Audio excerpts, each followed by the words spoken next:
बुद्धं शरणं गच्छामि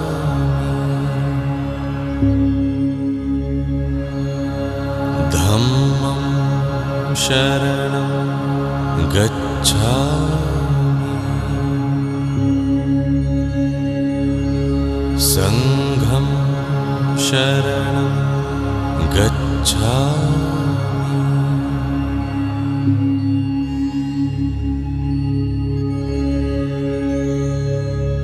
On 26 March 2009, the national level 2553rd Buddha Jayanti celebration was organized by the association in the premises of Tashi Dhamman Choling Monastery at Miri under the holy patronage of His Eminent Sona Rinpoche of Arunachal Pradesh, who has assured his blessings for the upliftment of the Tamil community living in India. The celebration was presided by the eminent scholar Dr. Jyoti Prakash Tamang and attended by more than 10,000 followers. I wish all a happy Sonam Lochar and coming Iron Tiger Year may bring peace, prosperity and happiness to all sentient beings of this universe. Thank you very much.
आपने सुना है वैदिक ज्योतिष के बारे में, आपने सुना है पश्चिमी ज्योतिष के बारे में। भारत के टेलीविजन इतिहास में पहली बार हिमालय के रहस्यमय इलाकों की ज्योतिष शास्त्र की गणना से जानिए क्या कहते हैं आपकी किस्मत के सितारे। तिब्बत, नेपाल और भारत के हिमालय क्षेत्रों की बौद्ध संस्कृति ने अपना विशेष ज्योतिष शास्त्र विकसित किया है। बौद्ध ज्योतिष शास्त्र जिसमें होता है 12 साल का एक चक्र। पहले साल का प्रतिनिधित्व माउस यानी चूहा करता है। इसी तरह वृष, बाघ, खरगोश, ड्रैगन, सांप, घोड़ा, भेड़, बंदर, पक्षी, कुत्ता और सुअर 12 सालों का प्रतिनिधित्व करते हैं। बौद्ध ज्योतिष शास्त्र की गणना काफी सटीक मानी जाती है। तो क्या कहते हैं आपकी किस्मत के सितारे, जानिए बुद्धिस्ट एस्ट्रोलॉजर सेरिंग छांजुम से। Tashitile, Namaskar. 17 June 2010, 5th day of the 5th lunar month, Thursday, which has an elemental combination of water and wind, which is regarded as inauspicious combination, as this combination has energy to separate loved ones. Although this Thursday is good for the person born in the year of tiger, rabbit, bird and monkey. It is an inauspicious day for the person born in the year of ox, sheep, dog and dragon in terms of undertaking any kind of major activities. And during this particular day, it is suggested not to give any kind of fees to their relatives. 18 June 2010, the 6th lunar day skipped, and instead we have 7th day of the 5th lunar month, which is Friday, and it has an elemental combination of earth and fire, an inauspicious combination, and this combination of such element has burning energy to generate suffering. This day, the Friday in general, is a good day for the person born in the year of sheep, bird, monkey, snake, and horse. It is an inauspicious day for the person born in the year of tiger and rabbit in general. And this day also has an empty hand, which is especially inauspicious for accumulation of wealth. And on this particular day, any kind of engagement and marriage ceremony should also be avoided. 19 June 2010, 8th day of the 5th lunar month, Saturday,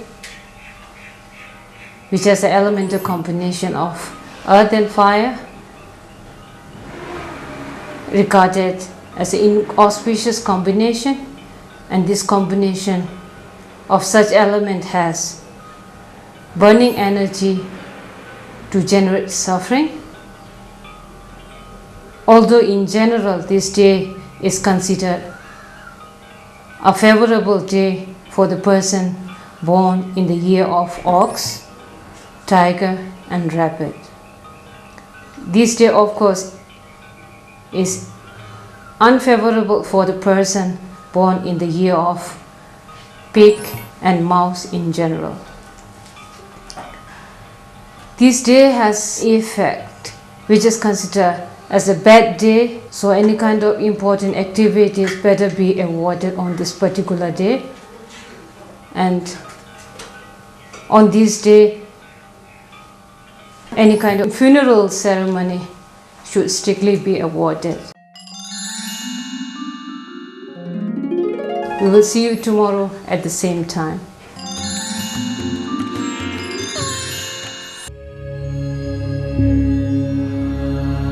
बुद्धं शरणं गच्छामि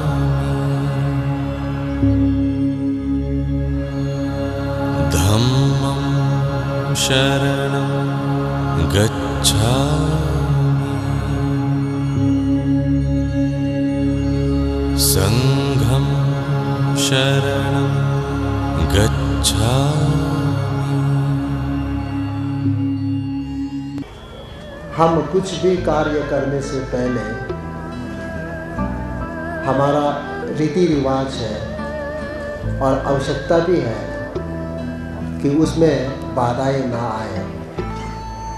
तो बाधा को दूर करने के लिए, that means in English if you say clearings of obstacles, जो कि हमारे इस धर्म के कार्य में हम प्रवेश करने से पूर्व हमारे कुछ बाधाएं हो तो उसको दूर किया जाए।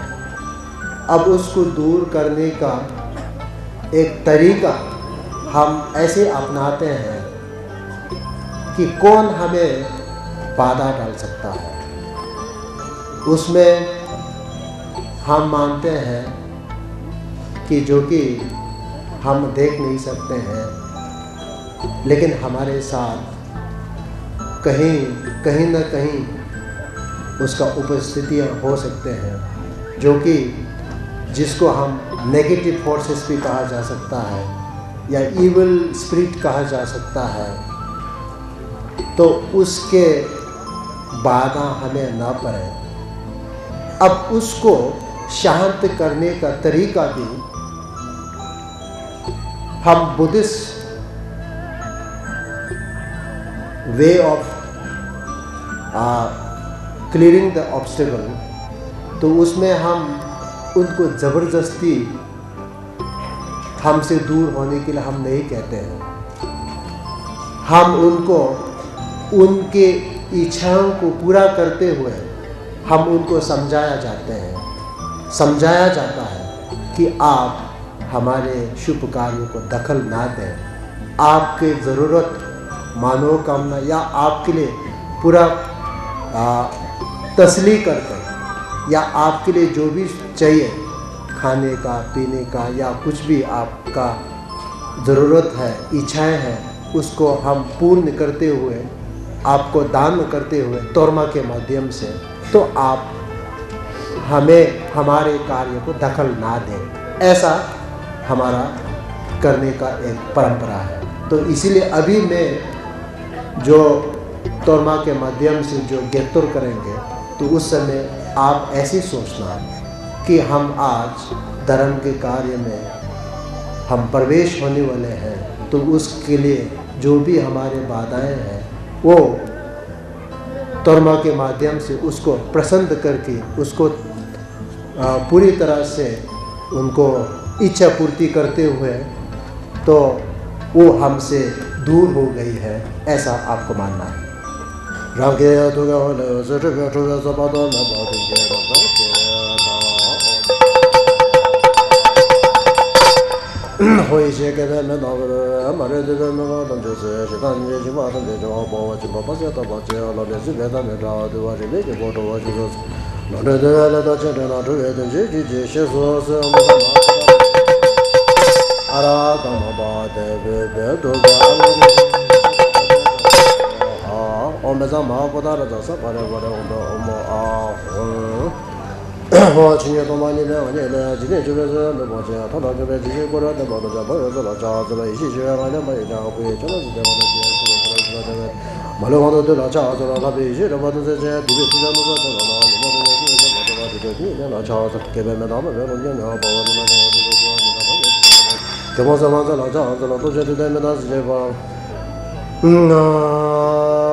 जो हमारे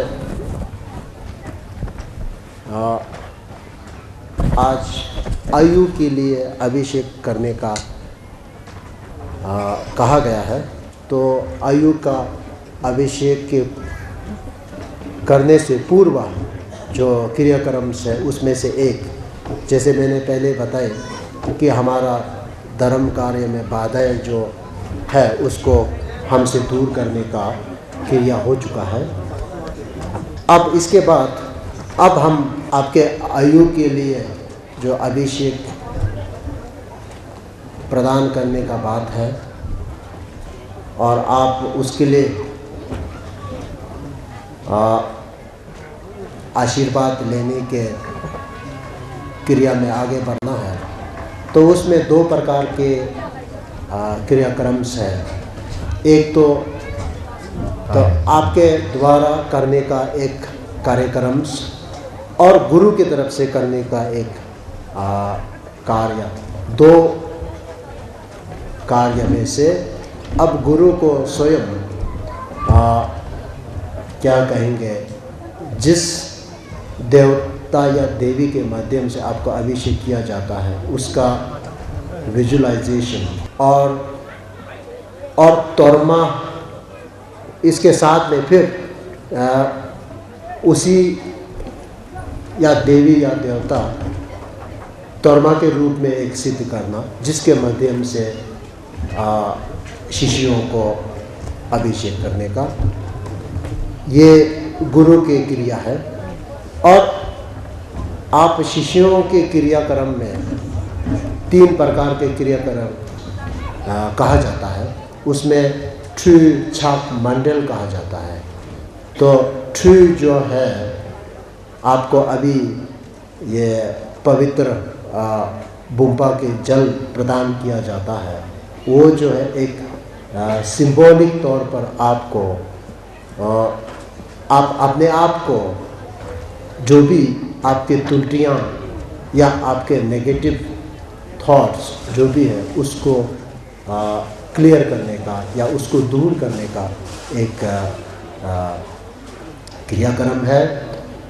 और दूसरा छाप कहा जाता है। छाप जो है गुरु के प्रति प्रणाम करने का, क्योंकि अगर आप गुरु के प्रति श्रद्धा न हो तो आप में आशीर्वाद प्राप्ति नहीं हो सकता है। तो इसीलिए श्रद्धा को जगाने के लिए हम गुरु के प्रति छाप करना होता है। और तीसरा, और गुरु से निवेदन करने के लिए हमें अमूल्य आपके आशीर्वाद प्रदान कीजिए, ऐसा करके उसमें मंडल गुरु को चढ़ाया जाता है। तो ये 3 क्रियाक्रम आपके हमारे जो स्टूडेंट या शिष्यों के द्वारा करने का क्रियाक्रम है।